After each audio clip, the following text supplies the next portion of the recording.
Yeah. Analytics off the chain, all the channels not the same. Jake and Kyle, you know the name. Headliner Nation, we running the game.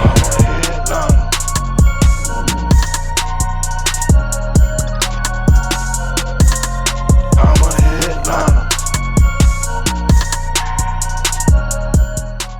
What is going on, Headliner Nation? Jake and the Doc coming back here today for Week 9, talking some injury updates. We got some show us your teams, and you better believe it, we're going to be dipping in the mailbag here once again. But Ethan, I see your notes here. I see your show notes. I see all the research you've done. The list seems a little bit smaller. I mean, are we going the right direction? I mean, I know we got a big name to talk about, but is it just me? Is it just my eyes, or does it look a little bit smaller this week? It's smaller. The injuries are becoming more impactful. That sucks. But the list is smaller. So here's the thing, Jake. I don't get paid to bring you good news. So you obviously don't get paid enough to get good internet either, because your Zoom keeps cutting out. What? Yes, you keep freezing over there. Do I really keep freezing? Now you're not, but you did for a second. You went. Am I frozen now? No. Okay, good. All right, perfect. Well, before we get into this laundry list of names here for injury updates, just a quick reminder, we get a lot of comments down below. Hey, where do you guys get your shirts? I want a Headliner Nation shirt like Ethan. Jake, where do you get all your fantasy football t-shirts? Listen, it's from VeridianGlobal.com. There's a link down below in the description, and we've worked out a deal with them. If you use the promo code Headliner Exclusive, we're going to get you 15% off every shirt there on their site, so make sure you check that out. But now, Ethan, we'll transition over to the injury recap portion of this show, and like usual, we're going to kick it off here with a moment of silence. Oh man, Jake, this one hurts bad. It does. Okay, we've got perhaps a record. What? Three names? Three names on the moment of silent list. First up, we got two guys, same team. Jameis Winston. Or his ACL, has some damage to his MCL. But he was getting down on that crutch post game. You know what I mean? He was feeling it though. I cannot condone those types of activities on a. He was on his good leg. But all we know is that he's done for the year. So a lot of QB2s going down right now, and he is done for the year. Okay. His teammate Michael Thomas. Oh wow. Surprise, surprise. Nope. Dealing with what is reported as a new ankle injury. How do you have a new injury when you're not playing? You got to recover. So there is like a ramp up period. I think he was close to maybe coming back ish, but now he's got a new injury. He came out and basically said that he's not coming back this year. He is also done for the year. I tried to warn everybody when he had the surgery crazy late that this was a horrible draft pick. And then even last week, I tried to re-warn everybody that this was a horrible draft pick. And we got flooded with comments last week about Michael Thomas, about how big brain some people were drafting him in the 11th round and the 12th round because everyone was afraid of Michael Thomas and that he was going to be a league winner. And, sometimes, Jake, I hate to be that guy, but I told you so. You like to be that guy. And I warned you all.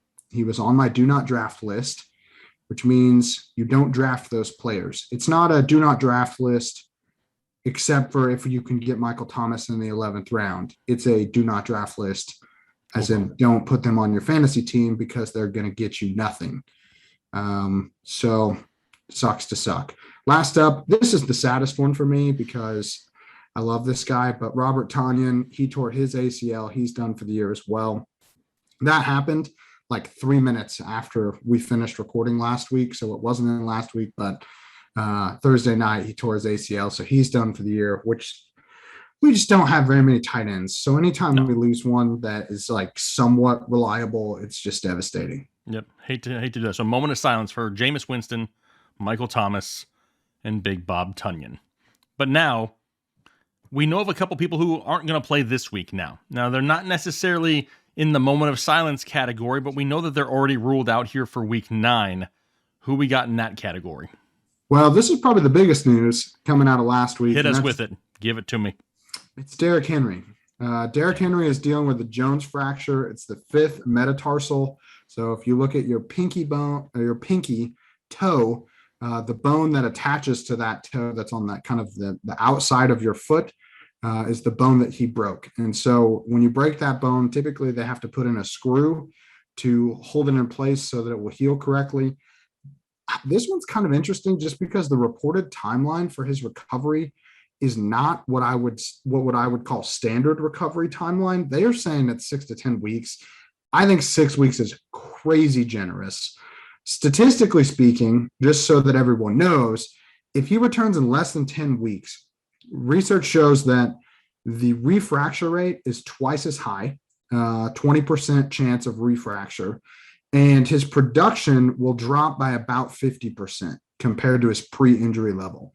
If he waits to the full 10 weeks, anybody that returns after 10 weeks has a refracture rate of only 10%, and production shows no difference compared to pre-injury level. So I know that Derrick Henry is a freak, but from a fantasy perspective, I really would be surprised if he returns this fantasy season. Maybe if they make the playoffs, he comes back.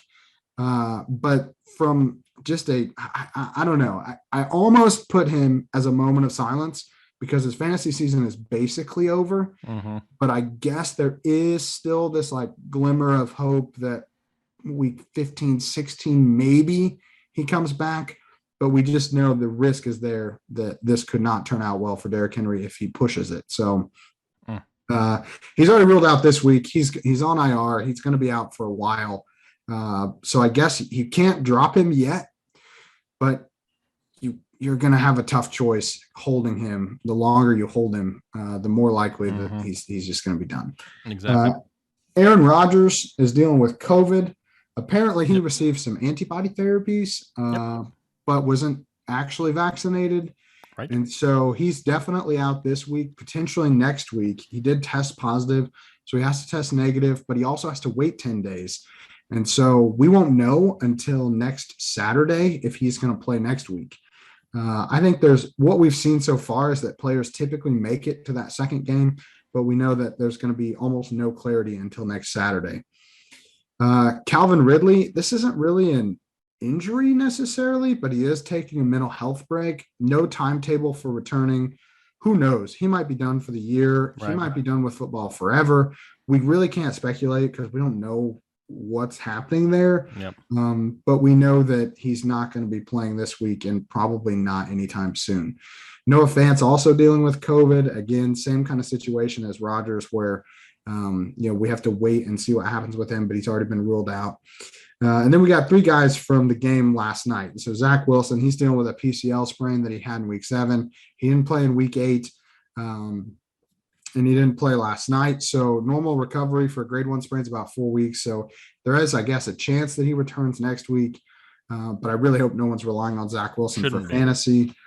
Shouldn't be, but doesn't mean that there's not somebody out there that's a big Jets fan that's 1-7 in their fantasy league with Zach Wilson as their starter. Corey Davis, he's dealing with a hip injury that he hadn't practiced last week. He's missed 2 games now. It sounds more like a groin strain, but it's hard to know for sure. They're calling it a hip issue. Regardless, he's got 10 more days to get well, so I guess there's a chance we see him next week, but we just know he didn't play last night. T.Y. Hilton's dealing with a concussion. On a short week, they almost never make it back on a short week from a concussion, so probably going to be back in week 10, but again, you probably shouldn't be starting T.Y. Hilton unless you're like really, really desperate.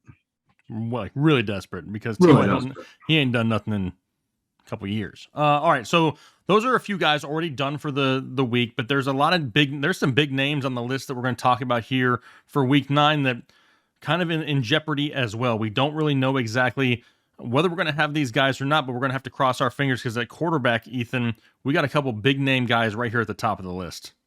We do. First up, we got Kyler Murray. That's the one most people are concerned about. He had an ankle sprain late in week 8.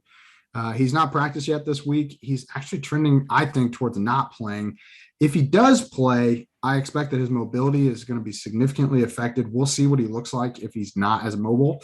From a quarterback perspective, that's a little bit concerning just because he does rely on that athleticism a lot.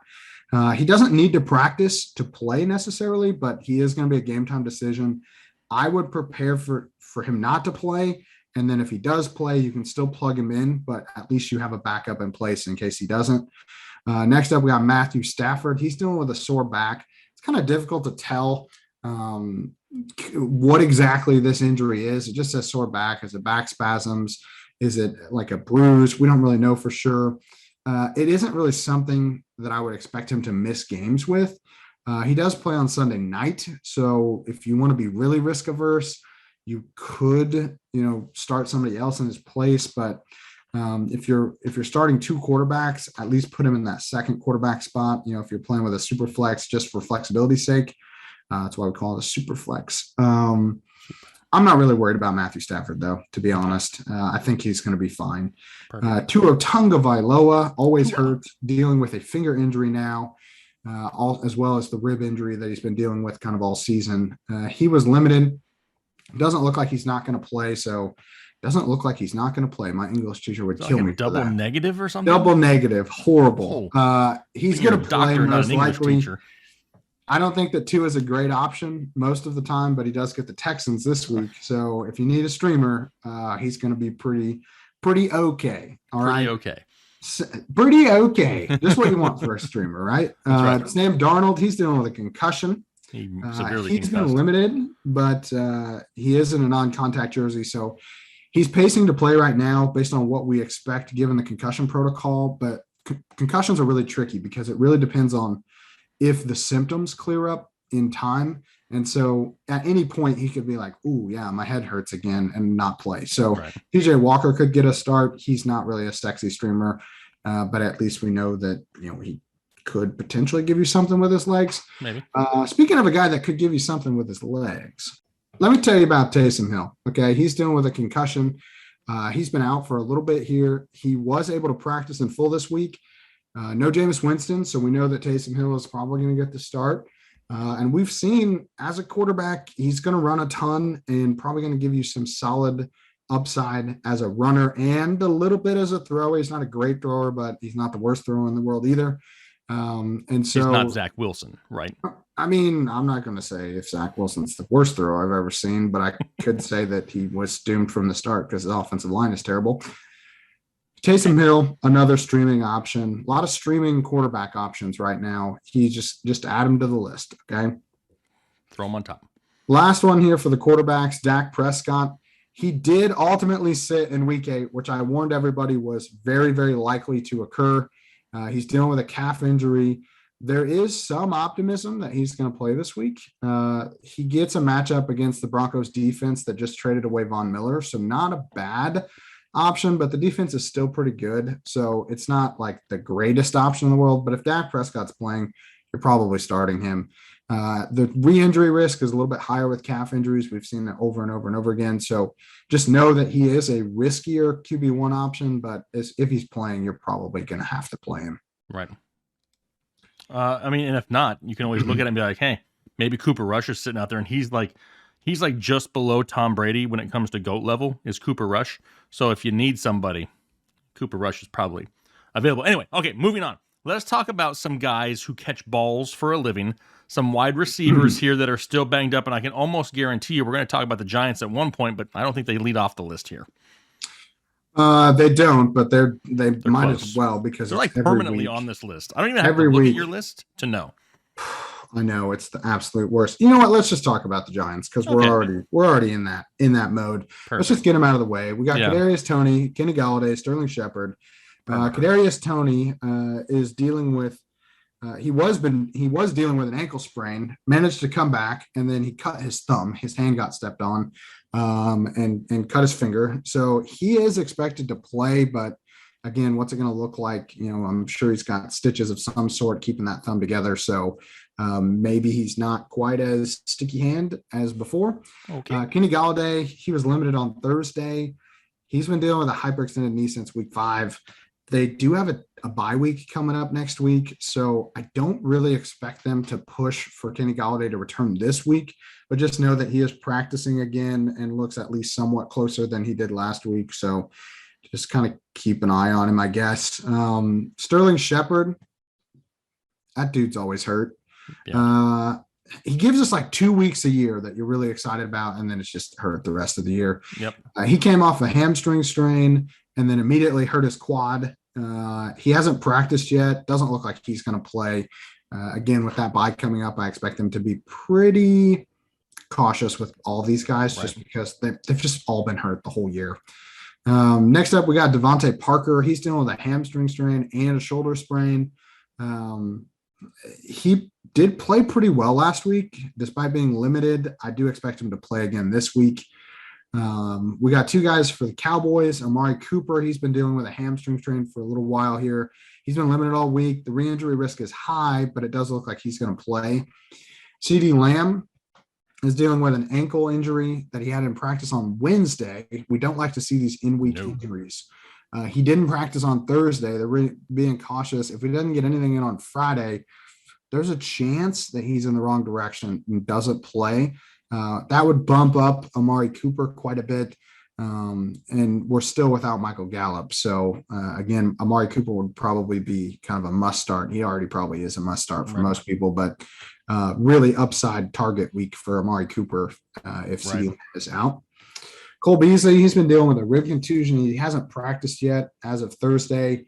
He doesn't really need a load of practice time, but I would like to see him get in on Friday. He had a really solid week last week. I think he had 10 catches for 110 yards. So Cole Beasley probably streamable again as long as Dawson Knox is out with that hand injury. I think Cole Beasley is going to be a solid wide receiver 3, especially in PPR. Right. Next up, we got your boy DeAndre Hopkins. He's dealing with a hamstring strain. Didn't practice Wednesday or Thursday. He's been dealing with this for a few weeks now. He did manage to save his fantasy scores with, some touchdowns, some longer catches. Only played 24% of the snaps last week, though. That's not what we like to see. Hopkins is like a total warrior. He's old school. He does not like to miss games. So I think he's going to play. The question is like, how long will he play? How many snaps is he going to get, and at what level? If he can't give you enough snaps, I mean, he managed to get 2 catches for 66 yards last week, but he only played 24% of the snaps. Like, we need to get that up into like 50 to 60 range in terms of snap percentage before we're feeling really, really strong about DeAndre Hopkins giving you that boom week. Okay. Speaking of boom weeks, Deebo Samuel, man, you want to talk about a dude that's booming. Okay. He's been dealing with a calf strain. Business is booming. Deebo is booming. Okay. He was limited on Thursday, didn't practice Wednesday. This is the same schedule he had last week, so I'm not really worried about it too much. If he's playing, you absolutely must start him because he is just an absolute target monster. Yep. And he just puts up like 150 yards every week. They utilize him in so many different ways. It's like a Swiss Army knife. He really is. He is a total freak. Next up, we got Robert Woods. He's probably the one I'm the most concerned about this week. For the wide receivers, he's dealing with a foot injury. He hasn't practiced yet. He was used, fairly well last week, so it doesn't look like this was something that happened at least early in the game. The team's optimistic that he's going to play, but I'm pretty concerned just because it is his foot.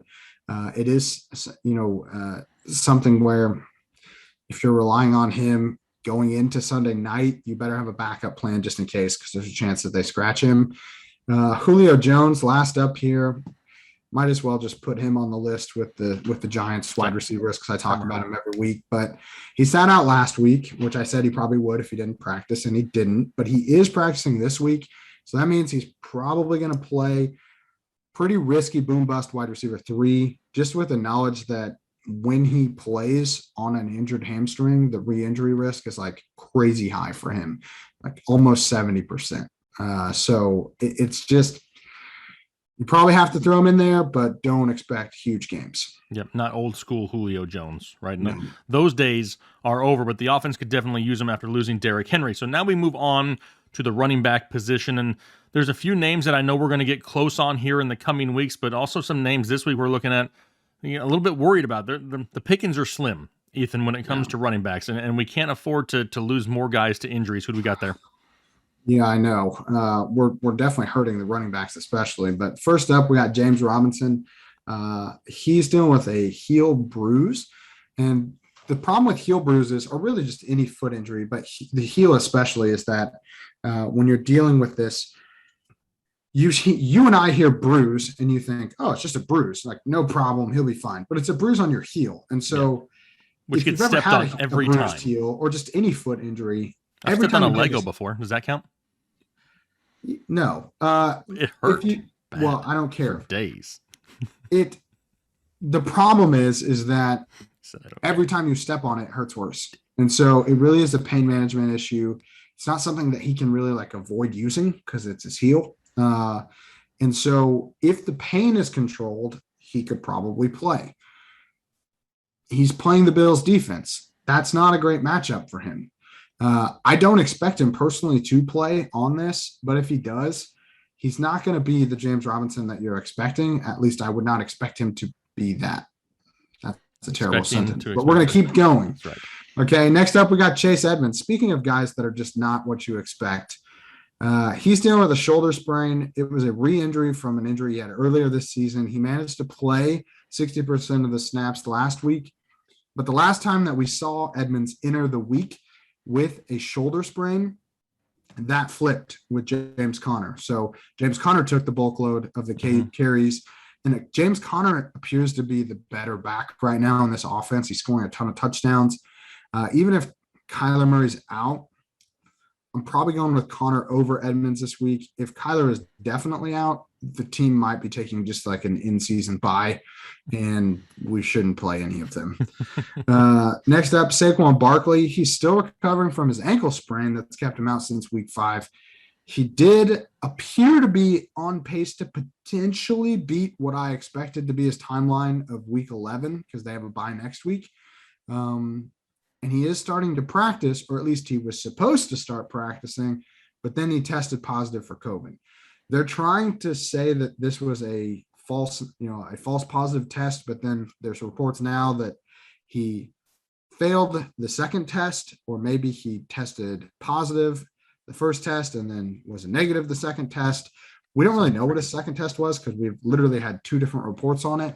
All we know is it's really decreasing his chance that he plays this week. He is vaccinated, so I guess if they could get him with 2 negative tests within 24 hours, he could potentially play, but I doubt that they put him out there if he hasn't been practicing, and he hasn't been able to practice yet. Right.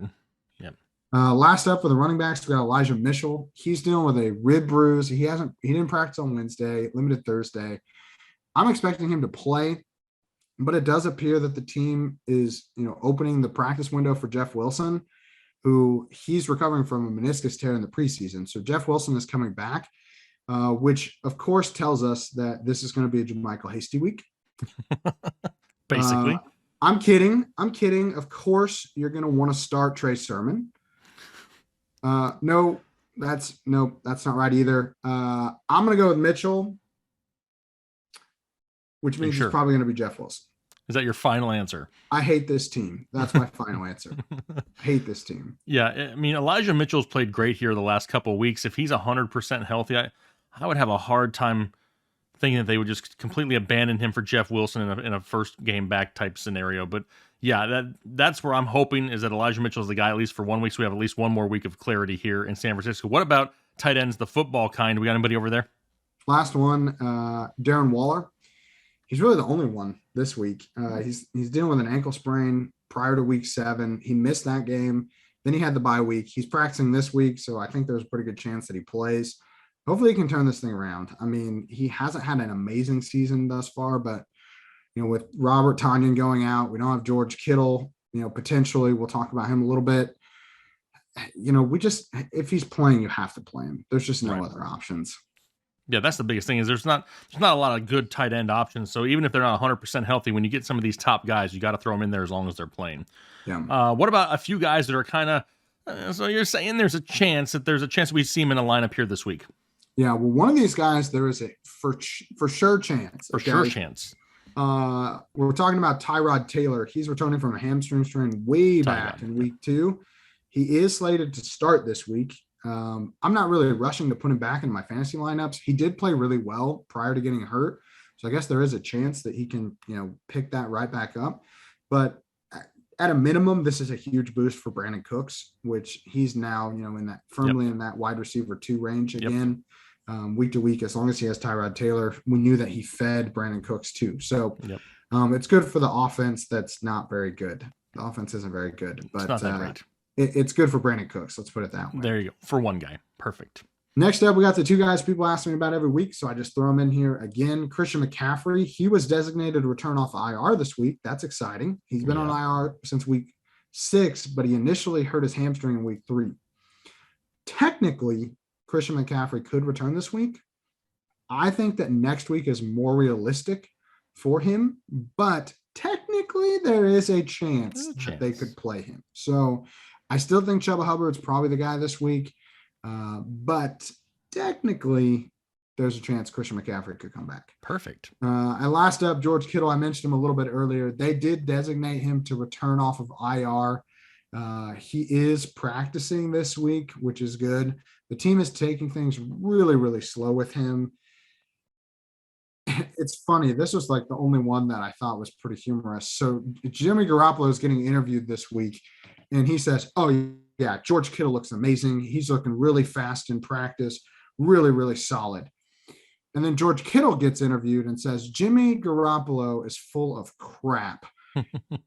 He was talking to you before practice had even occurred. He hadn't even seen me practicing." And we just need more honest players like that. Jimmy Garoppolo clearly learned from Bill Belichick that you always just lie to reporters. Right. And he was lying to reporters saying that he had seen George Kittle and that he looked really good. And George Kittle was like, "No, that's total hot garbage. Like, he has no idea what I feel like." The team doesn't really know where George Kittle is at. His practice status means nothing because he's kind of a warrior. He just kind of grits through it just for the team, but then he goes into the trainers and tells them something different. So you can't trust him. Probably not going to happen this week, but at least know that he's really close to returning. Yep, he's super close. All right, well, that was a laundry list of injuries, Ethan, but not all bad news. We got some big names hopefully coming back here super, super soon, but now is the time where we've gone through all the doom and gloom. Let's have a little bit of fun and head over to show us your teams now, Ethan. And we got a lot of submissions this week, and I got to admit I kind of dropped the ball and forgot to post it earlier in the week, so I didn't give people a whole lot of time, but then we got a lot of submissions, and I wish I could fit every one of them into it. If you do not make it into this show and you submitted one this week, resubmit it next week, because there were some good ones, and I just couldn't choose, and I didn't want a 2-hour-long episode, Ethan. So here we go. Let's fire it up.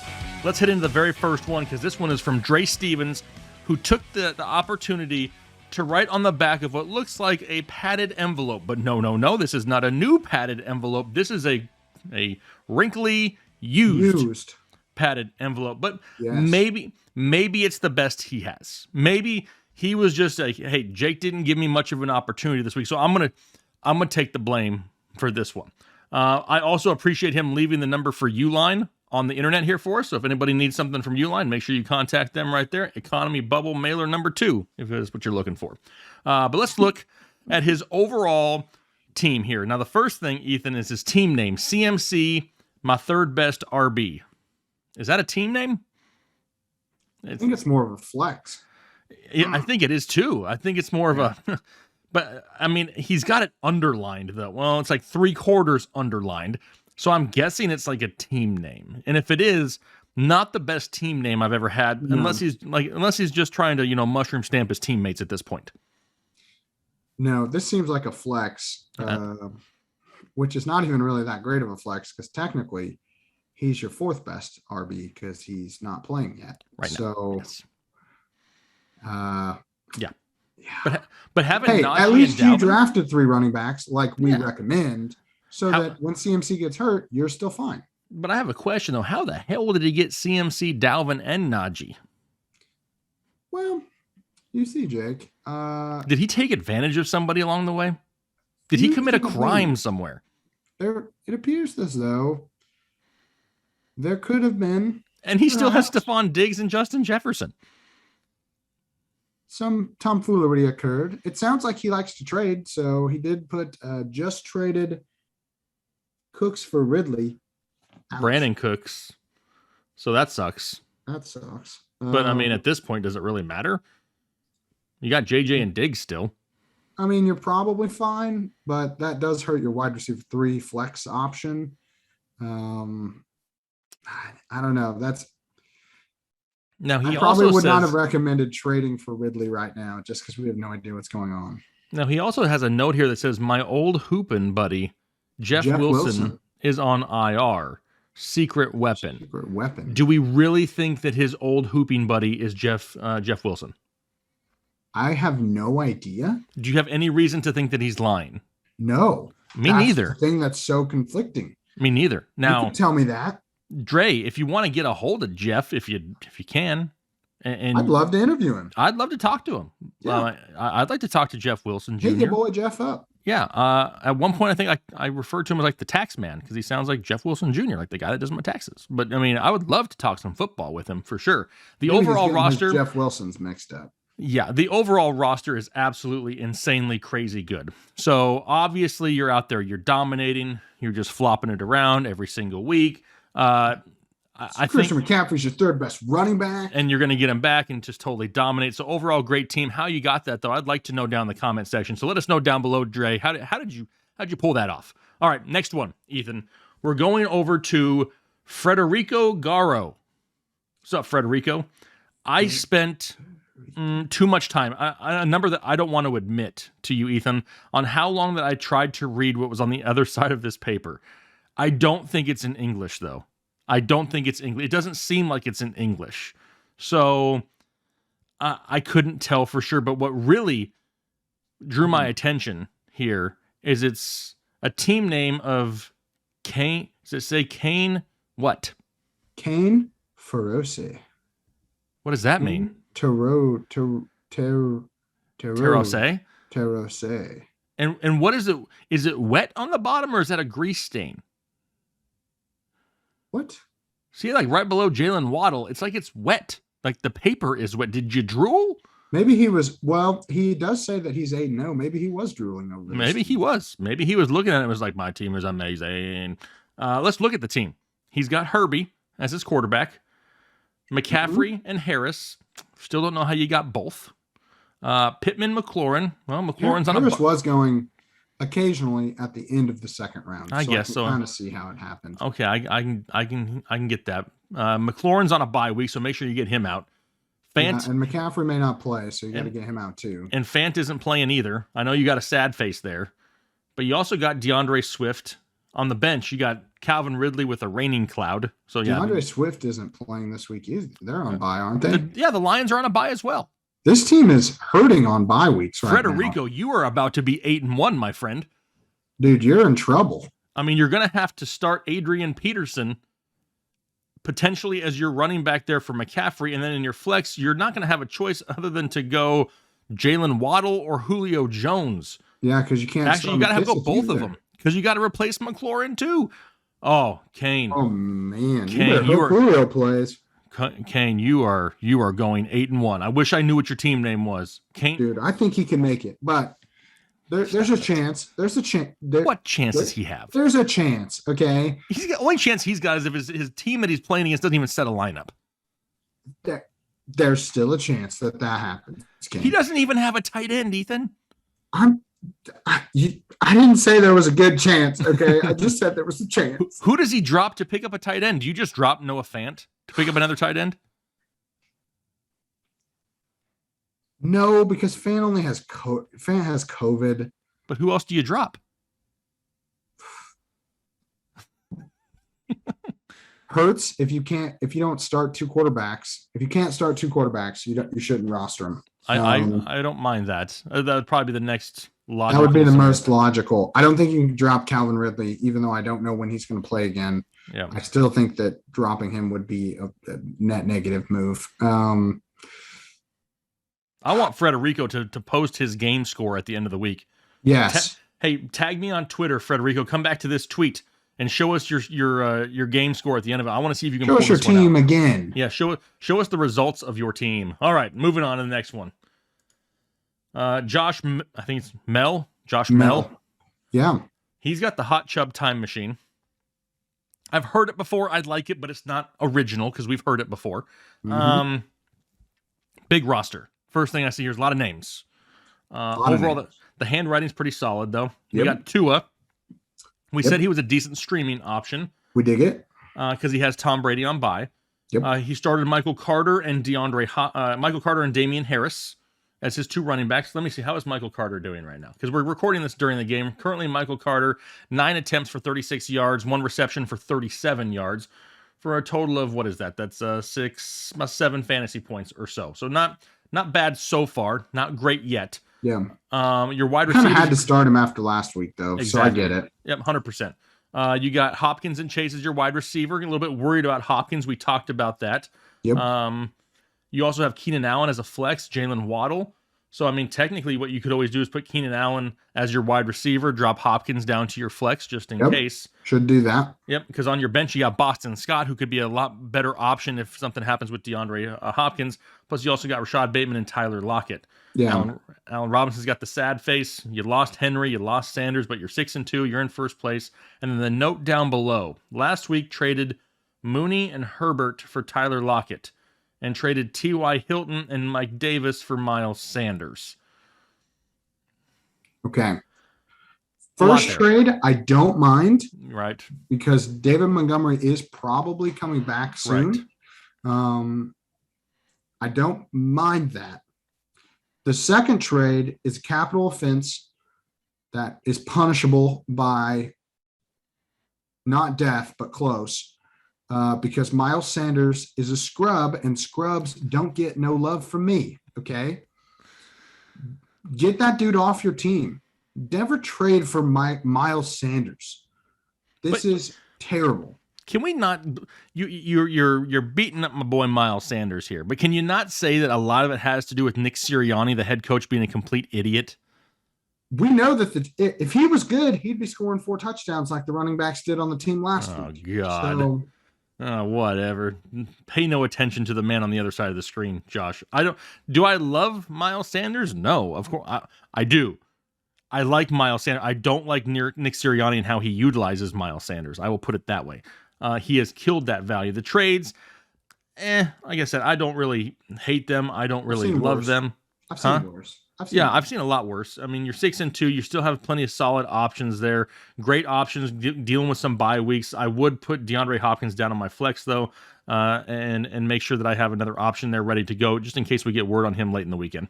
Here's one thing I would say about this team is you got a lot of wide receivers. I would probably be looking to package those guys. Whose package are you looking at? We're getting a package, and we're trying to upgrade at running back. Just so that you have a little bit more flexibility with those running back spots. I know you got Boston Scott filling in for Miles Sanders, but still, I would prefer an upgrade even over those 2 guys. All right, flexible packages. You heard them there, Josh. Take a look at it. All right, next one up. And the next one, Ethan, I'm going to preface something.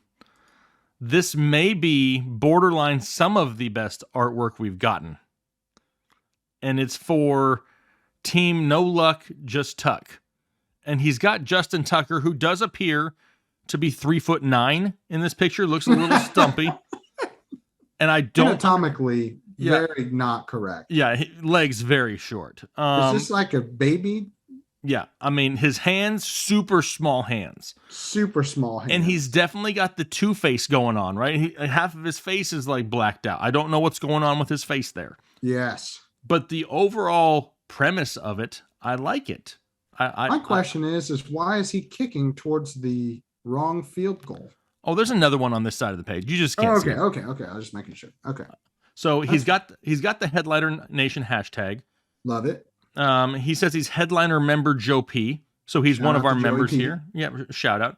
He's currently number 1 at 5-3 in a 12-team half PPR. That's a competitive league if you're number 1 at 5-3. That's very competitive. 100%. Probably tied for 1, but That's right. His starting lineup. How do you feel about the bubble letters? I kind of like them. I think they add a little pizzazz. You know, I agree. I think you need it. I think you need a little pizzazz. And they're consistent. Like, if you just look at them out of your peripherals, Ethan, they look like symmetrically even. You know what I mean? Like they look pretty good. They look like if I did it, they'd be like all different sizes and stuff. That's pretty good. Experienced bubble letter. 100%. So let's see what he's got here. He's got Josh Allen. Love Josh Allen. His wide receivers, Mike Williams and Deontay Johnson. I'll take that. Running backs, Jonathan Taylor, Damian Harris. 100%. You are absolutely killing it because like I said, we're recording this during Thursday Night Football, but as of right now, Jonathan Taylor has 19 carries for 174 yards, 2 touchdowns, and 2 receptions for 28 yards, over 33 fantasy points. So Jonathan Taylor, not a scrub. Not a scrub. All the love from me. He gets all your love, right? So you had a great start there with Jonathan Taylor. You got Travis Kelce, fine. Flex Cortland Sutton. Now that we know what you got here, anybody on your bench that we can swap. We got McKissick, nope, on a bye. Carter, nope, he already played. Marvin Jones, probably not. Bateman, Collins, A-Rob, the Colts defense, and then IR, you got Will Fuller and MVS. So honestly, I think what he's got is what I would roll here this week, Ethan. Yep, I think you're right. No major changes needed to this one. And the artwork, I made fun of it because the guy looks like he's a little short, but overall, this is way better than I could even do, Ethan. This is pretty solid artwork. Like, I'm not going to say that I am, I know that it's because his leg is tucked behind his knee, but it does also look like he's kicking without a foot, and that is hilarious to me. Yeah. I'm a child. So, yeah, we're just not mature. Joey P, appreciate you being a headliner member. If you want to join the headliner squad, hit that join button. You should.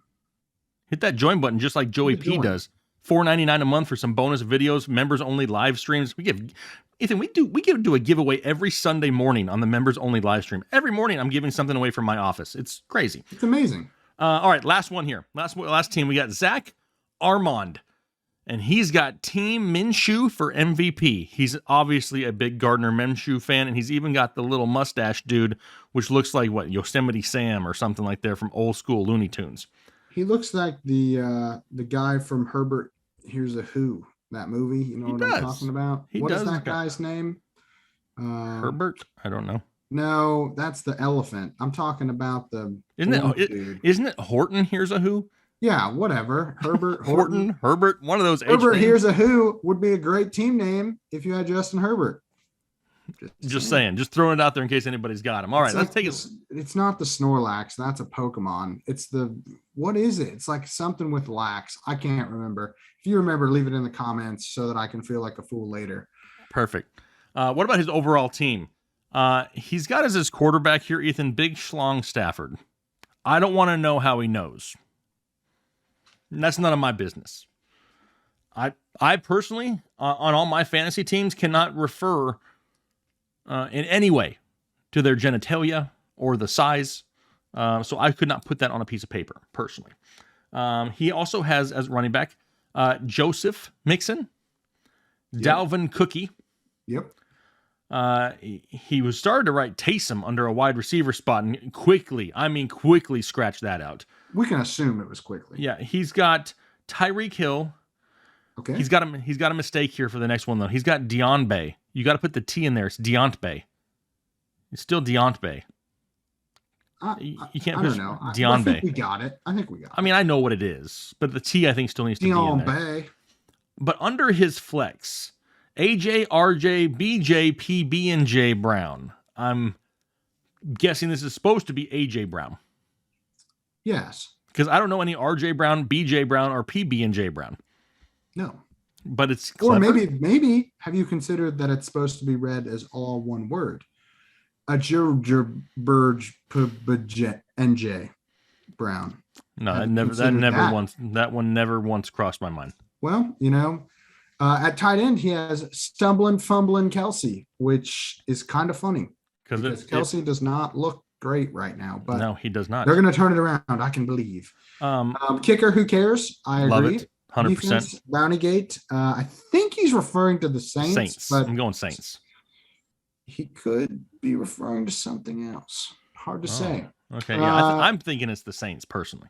Pegleg Prescott on the bench. Amari Cooper. Okay. Love it. Big Cox Knox. Okay, he's hurt. Michelangelo Carter. Got it. Can't play him. And WTF, Adrian Peterson. Seriously. And apparently on his bench, he does still have the Lord and Savior, Gardner Minshew. Does he really? Zach, I need a screenshot. I want to see Gardner Minshew on your bench. I want to see if you got the cojones to actually roster Gardner Minshew right now? Because trust me, I'm a big Minshew guy, but with him not even playing, I want to see if you're actually owning him. So throw that down below. What do you think about the overall team, though, Ethan? Team's pretty solid. Yeah, I mean, good starters. Yep. Injuries haven't really hurt him. I would maybe consider. I don't know. I like Amari Cooper, but I don't really see any way I could put him in. I guess maybe for Deandre Johnson, maybe, but maybe. I don't know. That's kind of a toss up for me. I think maybe if CeeDee Lamb is out, yep, there you go. Then maybe I would consider putting Amari Cooper in for Deandre, but that's really the only one I see. And I think that's a Lorax. I think that's that's it. That's what it is. Now, yeah, it finally clicked, didn't it? The brain put it together. Zach, 2 and 2. Let me know if that's a Lorax. That's perfect. All right, so he's also because he's used the nickname Deandre in there. Just in case you're wondering, there's actually a shirt on Veridian Global, which we plugged at the beginning of the show, that says Deandre with a Steelers logo on it. So if you're interested out there, Zach, they got you covered. Head over to that website and get yourself a t-shirt. All right. So that was Show Us Your Teams. Ethan, we got to look at some fun ones here. Got some artwork. We got a Lorax. We got a 3'8" Justin Tucker. Today we had a team written that looked like some drool was on it, and a used padded envelope. We got the phone number to Uline today. We got all kinds of stuff. So now, why don't we head over and dip in the mailbag, Ethan? And with this one, we got a couple here. We got a lot of questions here. We try to not just stick with start-sit questions because we deal with those all week long. So we're trying to look outside the box a little bit with these questions. So the first one's from Nick. I'm doing really well in my league, and I'll be honest, there aren't any holes. What should I be trying to do going forward? Prey on the teams in my league, or just stick with what I have? So basically, Nick's got that big energy right now, and he's saying, "Listen, big I Nick run energy, yeah. I run this. Like this is my domain." Does he just sit on the throne, Ethan, or does he go out there and prey on those who are below him currently? Here's my philosophy, and maybe I'm wrong here. Nick, if you don't go prey on those teams, are you even playing, bro? The rest of the teams that are trying to beat your team will. Mm-hmm. And so you need to go swing that big Nick around and prey on those teams first. I would start identifying them now. Find the team that does not care and trade them somebody, maybe 2 players off your bench that you don't really love. Try to get a starter. Just try to upgrade wherever you can. Somewhere. Those bad teams. One of those teams doesn't even check their lineup anymore, so you might as well go with that person. Exactly. They don't care. They don't know how bad their team is because they're already out of it. So, yeah, take advantage. Absolutely go prey on those teams. That's right. Throw it around there, Nick. That's what you got to do. Next up, Hockey Fan 2020. Do you think that he thought about it when he created this name on Google of Hockey Fan 2020 that 2020 would not last forever? Does this mean now that it's 2021, he's no longer a fan of hockey? I guess. Going to need to create a new name. All right. His question, though, is thoughts on Antonio Brown rest of season. I know he's not somebody we covered here this week because he's not playing. He's on bye. So we will probably talk about him in next week's episode. But being what we have heard from Antonio Brown, I'm not exactly excited, but I'm not exactly just giving up on the guy either. I think he's probably at a point where you got him on your roster that you can kind of just stash him on the bottom of your bench. And if he comes back late in the season, weeks 13, 14, 15, he could be usable in an offense, especially if something were to happen to Godwin or Evans. We really, last I saw anyway, didn't have a set timeline from Bruce Arians. He's like, he could be back in a week. He could be out for a while. So kind of hard to say for sure in my opinion, but I'm not giving up on him, but I'm not super pumped about it. I'm not actively going out and trying to trade for him. Yeah, I'm not either. Mm-hmm. He's still in a boot. Yep. As of yesterday, I believe he was riding his bike in a boot. Yep. And so, Chris Godwin has played incredibly well without Antonio Brown.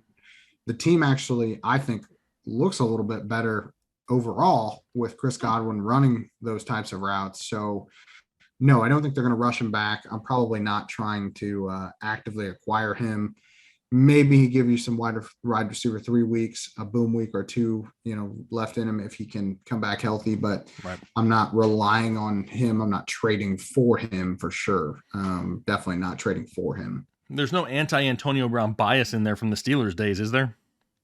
No, I love Antonio Brown. It's in fact, just want to throw that out there. It's the only jersey that I own and ever wear is my Antonio Brown Color Rush Steelers jersey. So, well, you own 2 other ones that are behind you, but you don't wear them. I owned those jerseys, but I do not wear those jerseys. Okay. So half your statement was correct there. Okay, moving on. David Donut. Donut sounds so... would you go for a donut right now? Favorite donut right now, go. What is it? Come on, off the top, off the dome. Standard donut. Any donut. Glazed with chocolate on top. Okay. Standard donut. Nothing in it. Just a regular. You don't like custard filled or anything like that? No Boston cream? Disgusting. God, you're missing out. All righty. David Donut. He wants to know, do Hunter Renfrow and Bryan Edwards become more valuable after the Ruggs incident? If they do, how much more valuable? And then the same question as along the lines for Jarvis Landry and OBJ. Well, I think the easy answer is yes. They become more valuable because now there's more targets available for them. There's still not an offense that I believe is going to force feed one person, though. They're not. Derek Carr likes to spread the ball around, and when you add in Darren Waller, and we've seen Foster Moreau at times with Darren Waller be out, other names in this offense be legit. Kenyon Drake, another guy that's going to be more involved in the passing game. Josh Jacobs could be as well. So I think they become more valuable in Las Vegas. Are they going to catapult up rankings because of this? I don't think so. I think that Renfro's kind of like a low end, at best, low end wide receiver 2, at best, high end wide receiver 3. Bryan Edwards, a little bit more boom or bust. I could see maybe him getting a slight uptick, but it just seems like they're not committed to any one solid wide receiver in this offense outside of Darren Waller at the tight end position. Yeah, I mean, you mentioned Renfrow and Edwards, but I feel like the guy who's benefited the most when Ruggs has missed in the past has been Waller. Mm-hmm. So he's probably the only, and you're not going to bump him up further than what he already is. So of those two, I think I like Renfrow a little bit better just from consistent target standpoint, but they're not. Henry Ruggs was doing some things this year, but he was not doing enough to justify like a massive bump. Right. Now, the second question with Jarvis Landry and OBJ also wasn't doing much. But I do think that bumps up Jarvis Landry quite a bit more because Jarvis Landry without OBJ is a huge target hog. And so, yeah, I think that's, who knows what happens with this OBJ thing. I think he's trying to force his way off the team. And so Jarvis Landry's the only guy left. I mean, not a bad wide receiver 3 option in terms of just targets every week. I do think it helps David Njoku a little bit as well at the tight end position. Maybe some Rashard Higgins, maybe. Yeah, Anthony Schwartz might get some more opportunities, but I think Jarvis is definitely the guy who benefits the most out of all of these guys, just given the situations that they're in. Yep, I agree. Next up, 2 quick ones here to end off with. The first one here, Dalton Bray. Would love a video on how to analyze trades because there are so random buying low and selling high. So that's a great question. And honestly, I have a simple answer for you. I'm going to put a link down below in the description just for you, Dalton, because just last year, we made a video on how to make league winning trades. How do you make a winning trade? That's all the video is about. So there's a link to that down below in the description. There's a lot of different things to look at and, upcoming schedules and, depth charts, all kinds of things you can look at, right? But it all depends on who you're going after. What does the team across from you have? Do they only have 2 running backs? If they do, you probably shouldn't go after one of their running backs because they're not going to give the guy up because they have no other depth. There's a lot that goes into it, but we put that link down below there for you. And then lastly, I'm going to let Ethan answer this because I'm pretty sure he could come up with something quick off the dome. Carlos Caleros Munoz. Why are you the best fantasy source on YouTube? Why are we the best, Ethan? Well, Jake, I think it all comes down to the man that I'm speaking to, you, if I'm being totally blunt. I would say our consistency is the biggest thing that we do. We pump out videos all the time. We care about the quality of those videos. We care about the consistency of those videos. We care about being right more than being first. especially, when we're talking about injuries specifically. That's something I'm really trying to be right the most. I'm not trying to be the first guy to give you injury info, because a lot of times the first guy is wrong. And so it's not worth it. It's not worth even spending time learning about the first initial reaction. It's about knowing, what do we do about it next? So I would say, you being just a total workaholic, putting out content all the time. That's why we're the best. Yep, I agree. I think that we hold ourselves accountable, right? Like you said, we want to be correct. So we start off every start sit show with, how did we do the week before? We're trying to be as transparent as possible, and we really want the community to be involved here. This is not just a couple guys talking football. This is an entire community. We call it Headliner Nation for a reason. We all want to be a part of something together and enjoy doing it. So Carlos, thank you so much for that question. Hopefully that was an answer to you. But hey, Ethan, it's been a long one. I think we have set a record for the new longest injury recap / show us your team / mailbag show in the history of this channel. So congratulations. You're like an Iron Man tonight. You made it. You made it past your bedtime, I think. Every show that we do is longer and longer, and I blame myself. I blame you too, because you talk a lot. It's true. It's true. Okay, well, perfect. Well, hopefully you have all the information you need. Just a quick reminder, the tailgate episode is coming up later this evening, late this afternoon. Get you everything else you need to go heading into the weekend. We got our live show Saturday night, 9 p.m. Eastern time. Looking forward to that as well. So hopefully you guys have a great rest of your day. Looking forward to the weekend. Have a great day, and we will talk to you later.